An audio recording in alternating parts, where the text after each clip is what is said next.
তক্ষকের আতঙ্ক কাটল বন দপ্তরের উপস্থিতিতে। উদ্ধারের পর জানালেন গোসাপের বাচ্চা। নদিয়া শান্তিপুর শহরের ১৯ নম্বর ওয়ার্ডে এদিন সকাল থেকেই চাঞ্চল্য। এক অদ্ভুত প্রাণীর বাচ্চাকে কেন্দ্র করে এলাকার বাসিন্দা সুশান্ত ঘোষ জানান, প্রতিবেশী এক ব্যক্তির বাড়ির সামনে ছোট্ট অথচ ভয়ঙ্কর অজানা এক প্রাণী নিয়ে মানুষজন ছিলেন আতঙ্কে। যদিও খুব ছোট্ট হওয়ার কারণে এবং তার সাহসিকতা দিয়ে সেটিকে একটি মশারি দিয়ে ধরে খবর দেন বন দপ্তরে। এই যে জিনিসটা প্রথম কখন দেখেছেন? এই 10টা-11টার সময়। হ্যাঁ, কোথা থেকে ছিল? ও একজনের বাড়িতে ছিল, হ্যাঁ, সেখান থেকে ও ফোন করলো, দিয়ে ধরে নিয়ে আসলাম। আচ্ছা। দিয়ে বাড়িতে কোন পজিশনে, মানে ঘরের মধ্যে? রাস্তায় ছিল, রাস্তার একদম ওর গেটের সামনে। আচ্ছা, কি বলে মনে হচ্ছে এটা? কিছু ও তক্ষ বলেছিল, তক্ষ বলে এখন বলছে গোসাপের মতন লাগছে। আচ্ছা, বন দপ্তর থেকে কি বললো? কিছু বন বললো? দপ্তর থেকে কিছু বলিনি, বললো আসছে, বললো এই পর্যন্ত।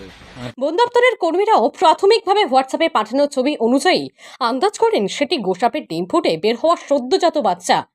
কিন্তু তবুও সাধারণ মানুষের মধ্য থেকে আতঙ্ক দূর করতে এবং ওই বাচ্চাটিকে তার স্বাভাবিক অসুস্থতা ফিরিয়ে দিতে অত্যন্ত তৎপরতার সাথে এসে উদ্ধার করে নিয়ে যান।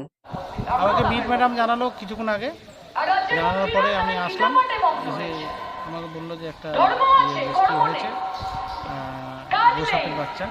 এলাকার মানুষ ভাবছিল তক্ষক বা এরকম ধরনের কিছু, এটা কি আদৌ তাই? না না, গোসাপের বাচ্চা তো। আচ্ছা, একটু বিষাক্ত বা কিছু? না না না, এটাকে কোথায় ছেড়ে দেবেন? এটা গিয়ে বাহাদুর পলাশগাছি ফরেস্টে এটা কি কারো বাড়ির মধ্যে উঠে পড়েছিল? বাড়ির থেকে উদ্ধার করা হলো। উল্লেখ্য, বিভিন্ন সময় দেখা যায় তক্ষকের বাচ্চা কিংবা পূর্ণবয়স্ক তক্ষক চোরাচালান কারবারিরা বিক্রি করার চেষ্টা করে। বেশ কিছু সাধারণ মানুষের মধ্যে এই ধারণা রয়েছে যে তক্ষক একটি বহু মূল্যবান প্রজাতির জীব, যার দাম কোটি কোটি টাকা। বন দপ্তরের থেকে জানা যায় এটি সম্পূর্ণ ভুল ধারণা।